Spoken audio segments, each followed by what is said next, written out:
છે એવા સમાચાર વાયુ વેગે ફેલાઈ જાય છે ત્યારે આ રાષ્ટ્રને સંભાળવા વાળો આવી ગયો છે. આથી કરી આનું નામ ધૃતરાષ્ટ્ર પડે છે.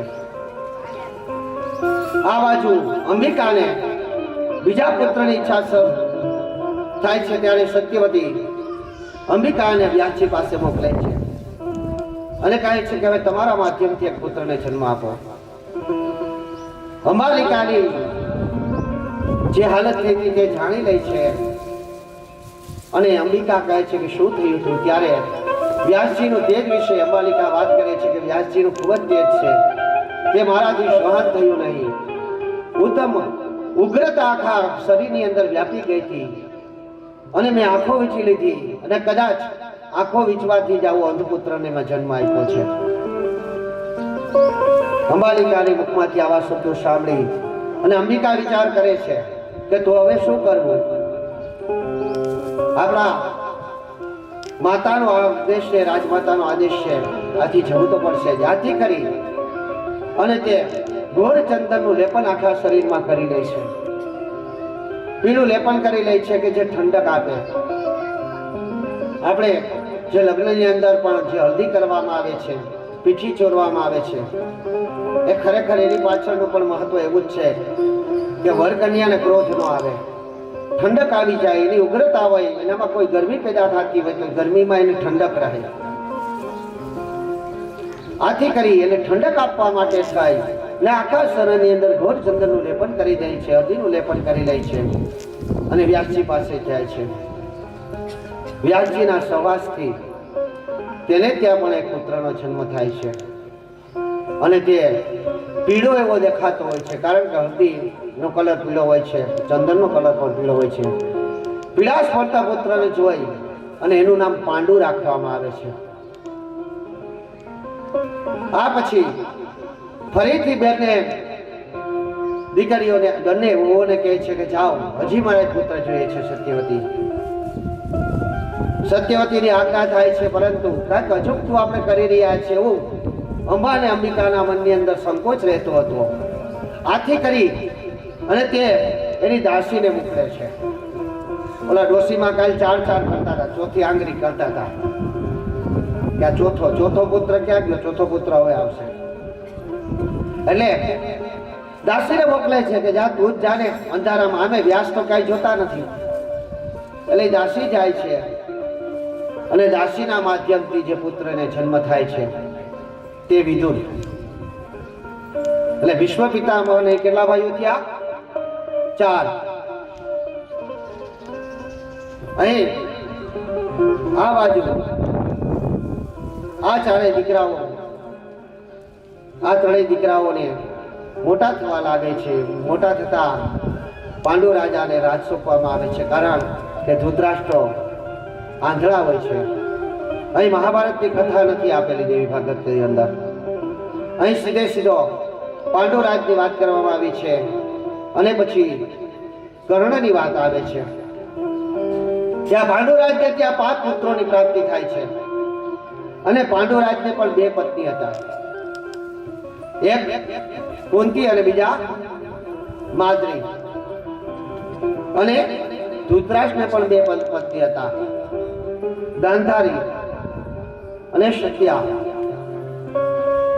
ગાંધારી જે હતા તેને પોતાની પતિવ્રતા સ્ત્રી હોવાને કારણે, ગાંધારી આંધળા નહોતા. આપણે મહાભારતમાં જોઈએ ને, ગાંધારી પોતાની આંખો પર પાટો બાંધી અને આપણે જોયેલા છે.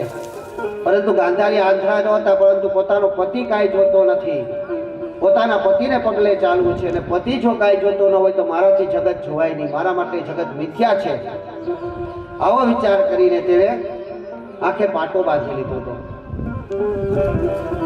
અહીં ઋષિવરો પાછો પ્રશ્ન કરી દે છે. કુંતીની વાત કરી તમે, કુંતી વિશે કઈક પ્રશ્ન છે. કેવો પ્રશ્ન છે? તો કઈ કુંતી પાંડુની પત્ની હતા? હા, પરંતુ એને એટલે પેલા એક પુત્રને જન્મ આપ્યો હતો.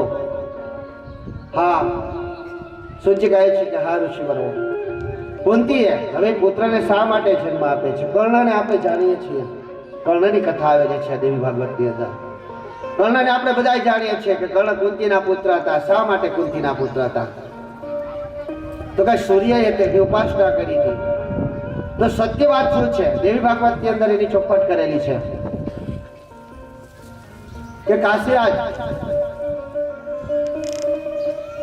કુંતોગ્ન નામના રાજા સતવ્રત નામની રાજાને ત્યાંથી દીકરી પોતે માગીને લાવ્યા હતા અને એનું નામ કુંતોગ્ન રાજ હતું.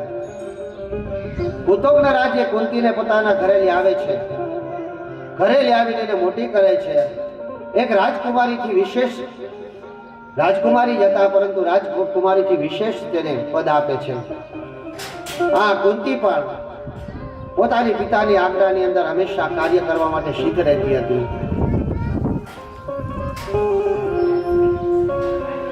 એક દિવસ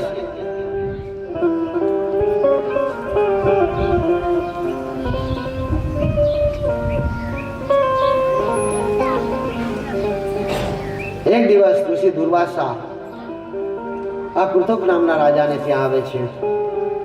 આ દુર્વાસાની કહાની ખૂબ જ ગરમીપૂર્ણ વ્યક્તિ છે. અતિશય ક્રોધી કોઈ ઋષિ થઈ ગયા હોય તો તે દુર્વાસા છે. દુર્વાસા ઋષિનો ક્રોધ મુખ ઉપર જ રહેતો. તમે કોઈ પણ ગ્રંથને વાંચો, કોઈ પણ ગ્રંથની અંદર એકાદ વાર તો દુર્વાસાનું ઉદાહરણ ફરજિયાત લેવું પડે. ચાહે મહાભારત હોય, ચાહે રામાયણ હોય, ચાહે દેવી ભાગવત હોય.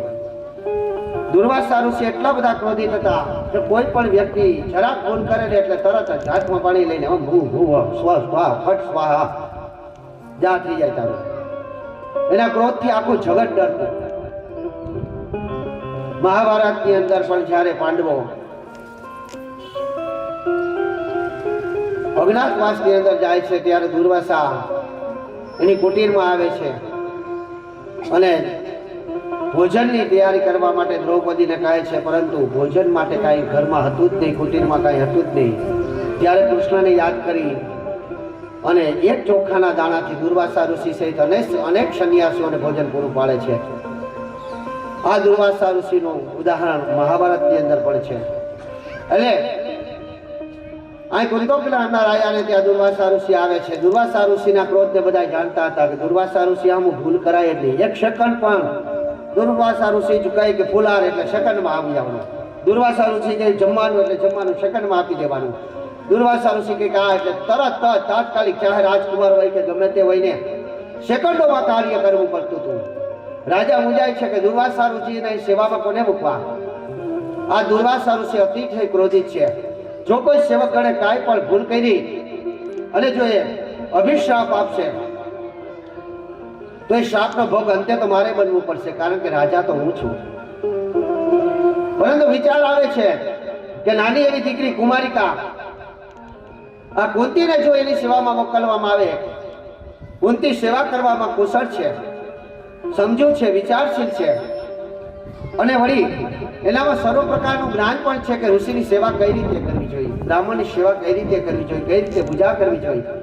આ સર્વત્ર પ્રકારનું જ્ઞાન એનામાં છે. આથી કરી અને જો કુંતીને મોકલવામાં આવે તો કુંતી દુર્વાસાની અવશ્ય સેવા કરશે. આવો વિચાર કરી અને કુંતીને બોલાવે છે કે હે કુંતી, દુર્વાસા ઋષિ આપણા મહેમાન બન્યા છે, તેના સેવિકા તરીકે તમે જાઓ.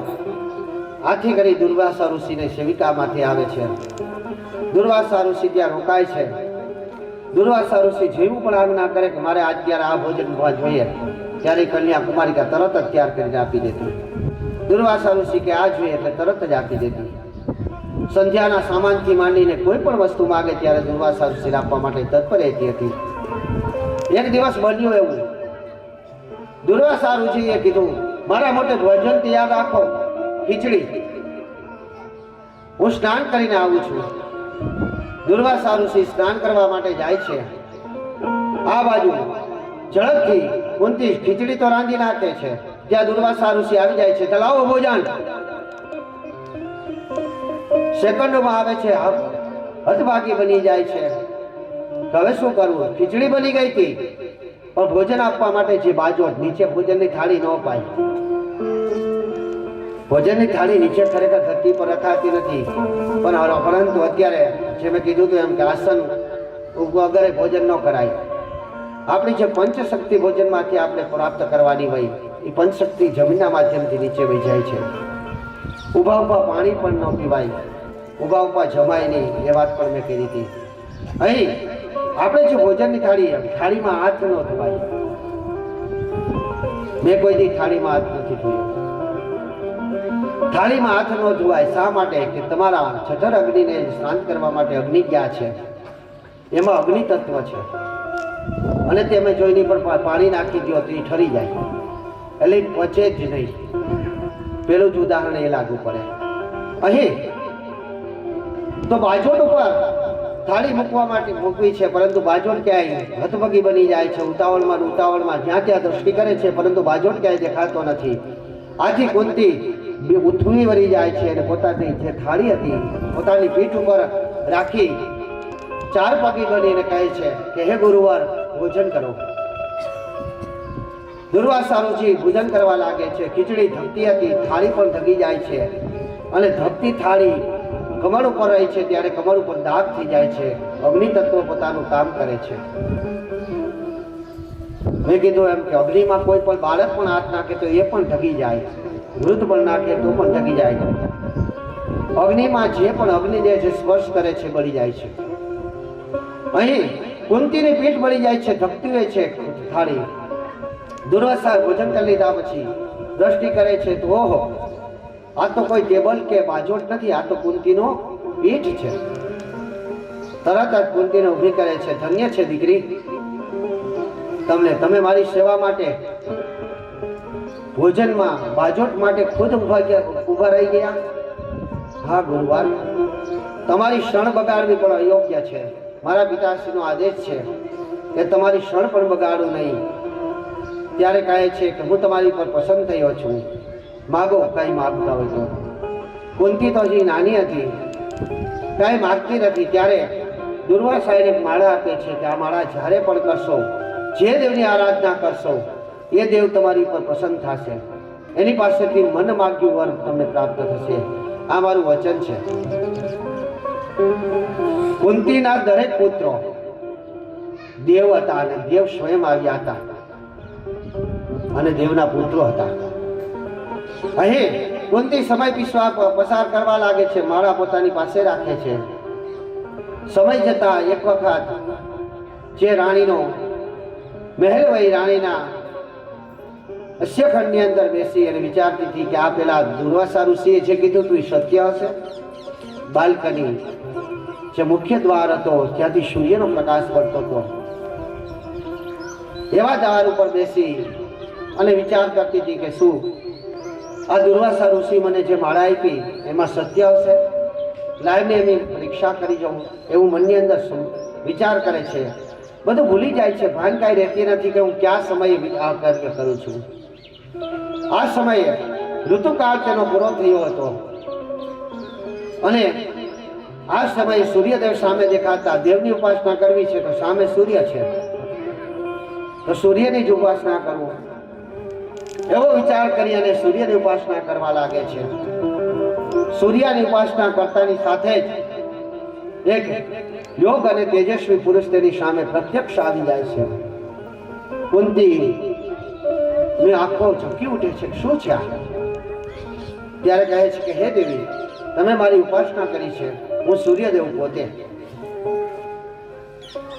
ક્ષમા કરો પ્રભુ, પરંતુ મારે તમારું કઈ કામ નથી. કુમારિકા હતી, કઈ કામ તો હતું નહીં. ખાલી આ તો વાતમાં બાળક બુદ્ધિ, વાતની અંદર ખાલી વિચાર આવે છે કે દુર્વાસાએ આપ્યું હતું તો શું હશે સત્ય.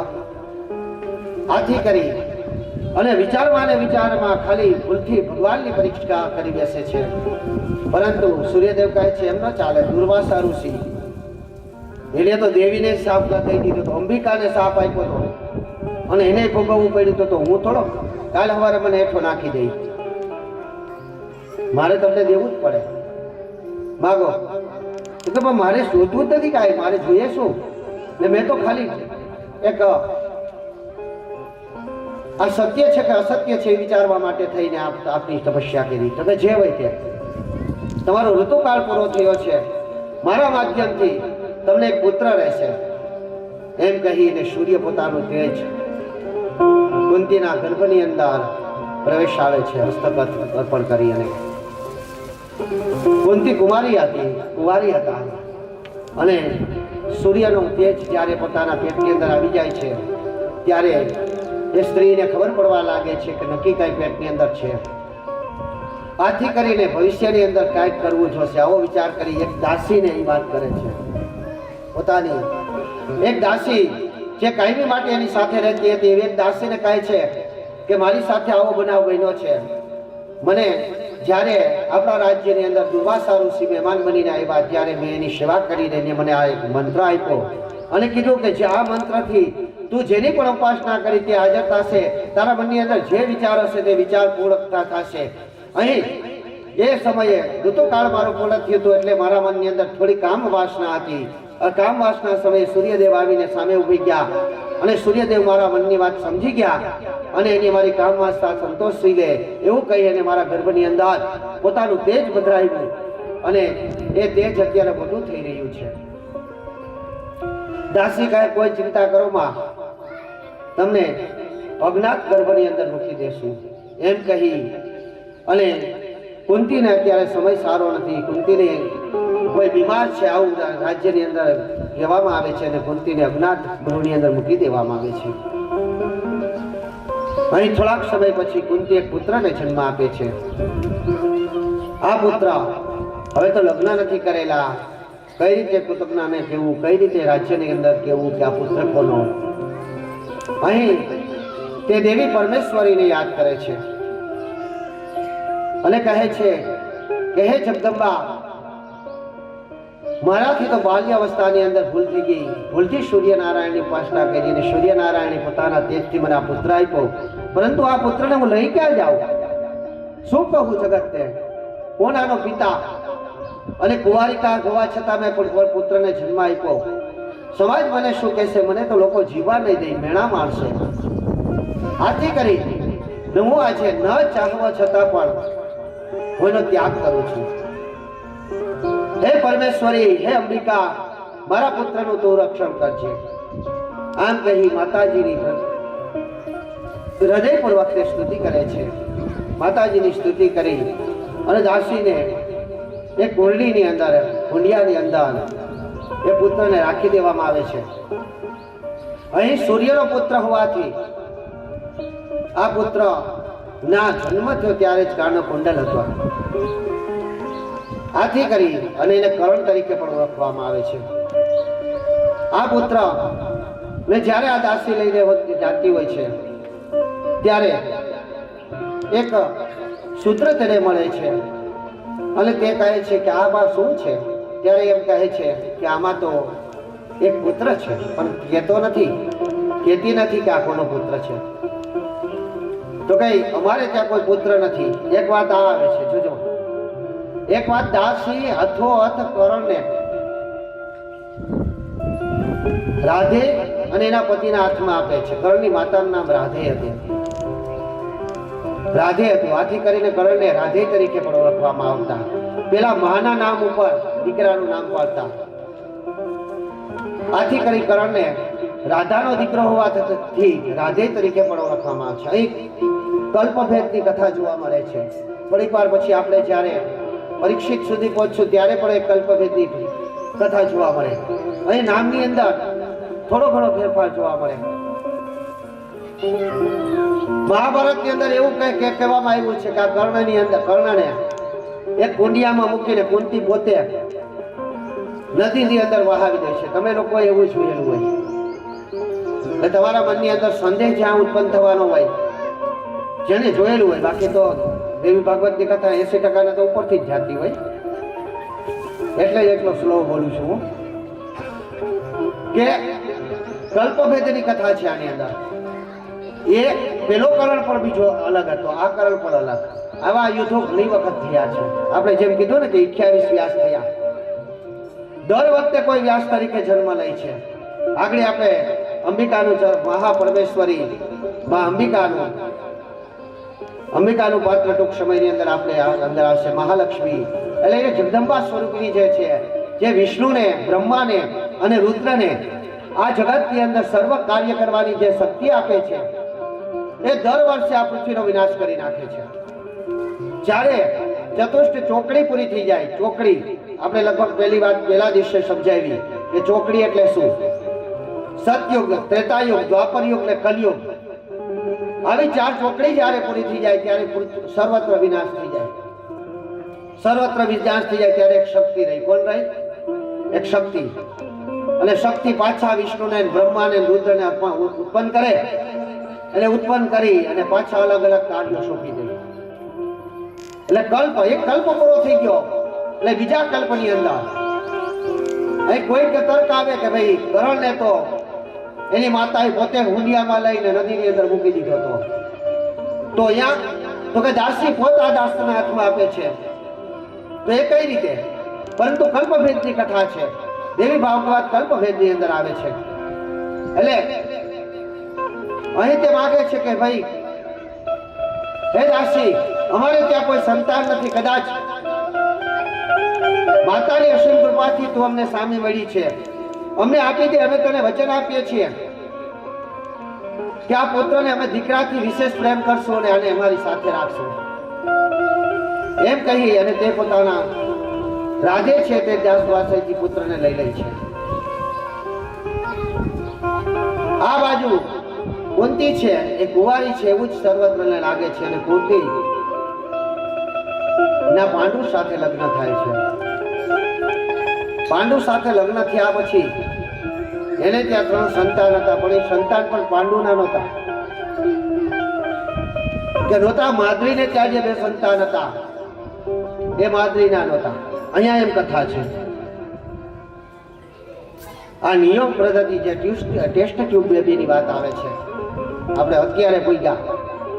આ લાખો વર્ષ પહેલા આ બધું આપણા જગતની અંદર બની ગયેલું છે. ત્યારે પાંડુ, એની પત્ની કુંતી અને એની પત્ની માદ્રી એક સમયને વિશે જંગલની અંદર ફરવા માટે જાય છે. આ સમયને વિશે મૃગ ઋષિ, મહાઋષિ હતા. મૃગ ઋષિ, મહાઋષિ હતા. એ મૃગ ઋષિ જે છે તે મુગલાનું રૂપ લઈ, હરણનું રૂપ લઈ અને પોતાની પત્ની સાથે સંયોગ કરી રહ્યા હતા, સહવાસ કરી રહ્યા હતા. આ સમયે આ પાંડુ છે એ તીર છોડે છે તેની ઉપર, અને જે મુગલી છે એ મરી જાય છે. આ મરતાની સાથે અહીં જે મૃગ ઋષિ છે તે તેને શ્રાપ આપે છે કે હે પાંડુ, તે યોગ્ય સમયે અમારી પર બાણ ચડાવ્યો. અમે તારો શિકાર કદાચ ઈશ્વરની લખેલું છે કે અમારે તારા હાથે મરવાનું હોય, પણ મરીએ તો કોઈ વાંધો નહોતો, પરંતુ હું સહવાસ કરતો હતો એ સમયે તે મારી પર હથિયાર ઉપાડ્યું અને ક્ષત્રિયને શોભે એવું કાર્ય કર્યું છે. જા, હું તને શ્રાપ આપું છું કે જ્યારે પણ તું તારી પત્ની સાથે સહવાસ કરીશ ત્યારે તારું મૃત્યુ થઈ જશે. આથી કરીને પાંડુને આ શ્રાપ મળી જાય છે. અને માદ્રી અને કુંતી બે સાક્ષી હતા. આથી કરી અને ક્યારેક જો કામ વાસના જાગે અને કુંતી કે માદ્રી પાસે પોતાની ઈચ્છા પણ પાંડુ વ્યક્ત કરે તો ઈચ્છા પૂર્ણ ક્યારેય ન કરતા. કારણ કે મૃગ ઋષિનો શાપ હતો કે જ્યારે પણ એ સહવાસ કરશે ત્યારે તેનું મૃત્યુ થઈ જશે. પરંતુ અહીં પાંડુ ઋષિ સમય જતા વિચાર કરે છે, પાંડુરાજ વિચાર કરે છે કે આપણે ત્યાં સંતાન નથી, તો મારા પછી મારા વંશને આગળ કોણ ધપાવશે. આવો વિચાર કરી અને પાંડુરાજ પોતાની પત્ની કુંતીને વાત કરે છે. કુંતીની વાતને સમજે છે, તમારી વાત સાચી છે, આપણો કોઈ વારસ નથી, આપણો ઇતિહાસ જ પૂર્ણ થઈ જાય, પરંતુ તમારા મૃત્યુથી તમારું મૃત્યુ થાય એ મને અયોગ્ય લાગે છે. તમારું મૃત્યુ થાય અને તેવા સંતાનોને હું પ્રાપ્ત કરવા માંગતી નથી. માદ્રી પાસે પણ આ જ વાત કરે છે અને આ જ માગણી કરે છે. માદ્રી પણ સહમત થતી નથી. ત્યારે કુંતીને યાદ આવે છે કે પાંડુને તો પુત્ર જોઈએ છે ને,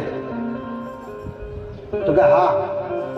ત્યારે પાંડુરાજને કહે છે કે હે પાંડુરાજ, મારી પાસે એક વિદ્યા છે, મારી પાસે એક મંત્ર છે કે જે મંત્રનો જાપ કરવાથી દેવોની કૃપા થાય અને દેવોની કૃપાથી હું સંતાનોને પ્રાપ્ત કરી શકું એવો મંત્ર છે મારી પાસે, જો આપ આજ્ઞા કરો તો. ત્યારે પાંડુરાજ કહે છે કાંઈ વાંધો નહીં દેવી, જો એવો કોઈ મંત્ર હોય કે જેના મંત્રના જાપ કરવાથી સંતાનની પ્રાપ્તિ થતી હોય તો મારી તો ઈચ્છા પહેલી છે કે મારે ત્યાં કોઈ પુત્ર હોય. આથી કરી કુંતી તરત જ તે પેલી દુર્વાસા મુનિ આપેલી માળા હાથમાં લઈ છે. માળા લઈ અને પ્રથમ ધર્મરાજા યમરાજાનું સ્મરણ કરે છે.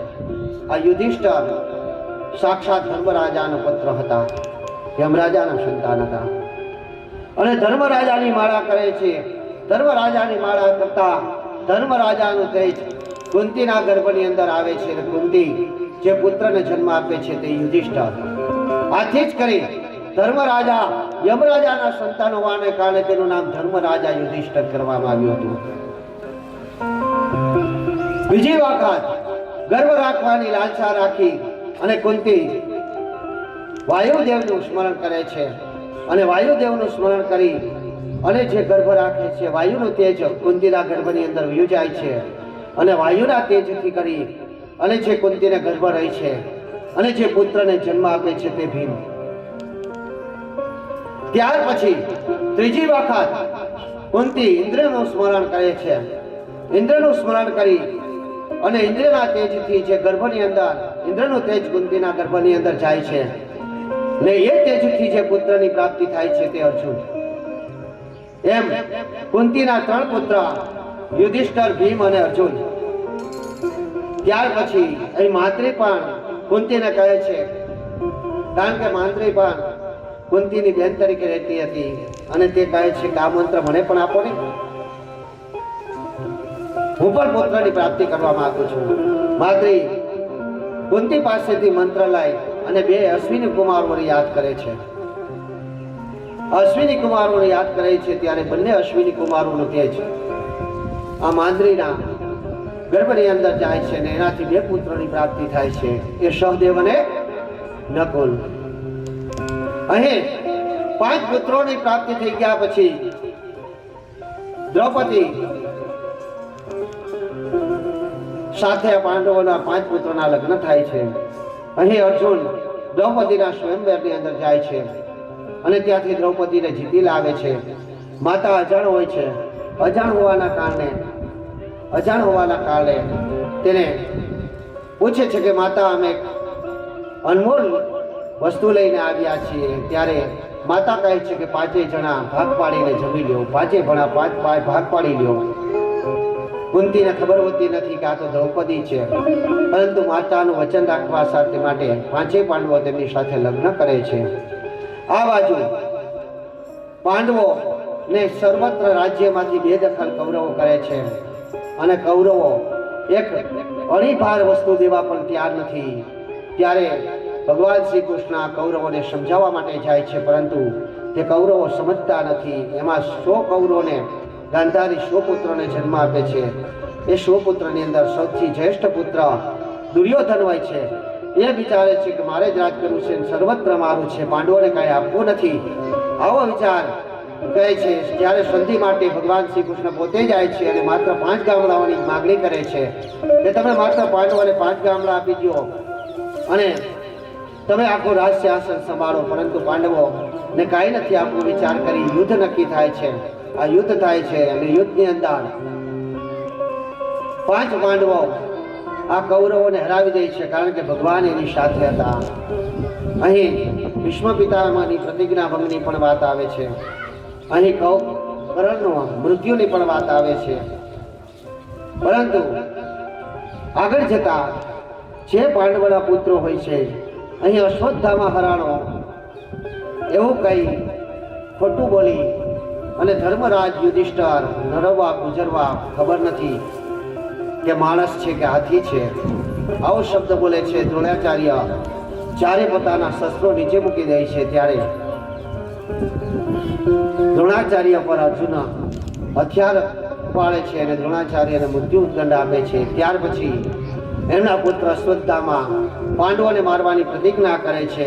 પાંડવોના વંશમાં કોઈને નથી રહેવા દેવા એવું કહી અને જ્યાં પાંડવોનું રહેતા હતા ત્યાં જાય છે ખુલ્લી તલવારે, અને ત્યાં અહીં પેલી અંબા જે છે એ ભીષ્મને આડી પડે છે, શિખંડી રૂપે પાછી આવે છે અને કીધું તું ભીષ્મને કે હું તારા મૃત્યુનું કારણ બની. ભીષ્મ પિતા ક્યારે સ્ત્રી ઉપર હથિયાર નહીં ઉપાડે એવું પણ એનું વચન હતું. શિખંડી થોડી વાર થાય તો સ્ત્રીના રૂપમાં આવી જતી, આથી કરી તેની પર હથિયાર નથી ઉપાડતા. અને ભીષ્મ પિતામાં પણ અર્જુનના બાણથી વિધાઈ જાય છે.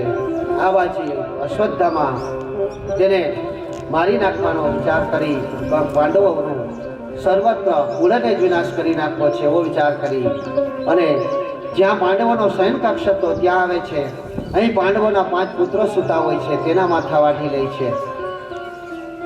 ત્યાર પછી એને ખબર પડે છે તો કે આ તો પાંડવો નહોતા, પાંડવોના પુત્ર હતા. અર્જુનને જ્યારે ખબર પડે છે ત્યારે અર્જુન તેને મારવા માટે બ્રહ્માસ્ત્રનો ઉપયોગ કરે છે. આ બ્રહ્માસ્ત્રનો ઉપયોગ કરવા માટે અનુમતિ પણ માગે છે અને બ્રહ્માસ્ત્રનો ઉપયોગ કરવા માટે જાય છે. ત્યારે પ્રથમ તરત જ આ અશ્વત્થામાં એના હાથમાં આવી જાય છે અને દ્રૌપદી પાસે લઈ આવે છે. દ્રૌપદી એને મૃત્યુદંડ દેવાની ના પાડે છે અને એની શિખા કાપી લેવાનું કહે છે. જે વ્યક્તિની શિખા કાપાઈ ગઈ હોય એ વ્યક્તિ મરી ચૂક્યો ગણવામાં આવે છે. આથી કરી અશ્વત્થામાં પણ મૃત અવસ્થામાં પોતાને જાણે છે કે હવે હું મૃત થઈ ગયો છું એવું માનવાનું, કારણ કે મારી શિખા કપાઈ ગઈ છે. અહીં શિખા કપાઈ ગઈ ત્યાર પછી અશ્વત્થામાં ફરીથી વિચાર કરે છે કે હું પાંડવોના વંશજને નહીં રહેવા દઉં. આ બાજુ અભિમન્યુનો પત્ની ઉત્તરા ગર્ભવતી બને છે. ઉત્તરાના ગર્ભની અંદર પાંડવોનો વંશજ, હવે એક જ છેલ્લો પાંડવોનો વંશજ છે. આથી કરી અને એને જો મારી નાખું તો પાંડવોનો વંશજ ન રહી એવો વિચાર કરીને બ્રહ્માસ્ત્ર છોડે છે. અહીં પણ 2 કથાઓ આવે છે. અહીં દેવી ભાગવતની અંદર અલગ કથા છે કે ઉત્તરાના ગર્ભની અંદર ભગવાન શ્રી કૃષ્ણ પોતે પ્રવેશ કરે છે.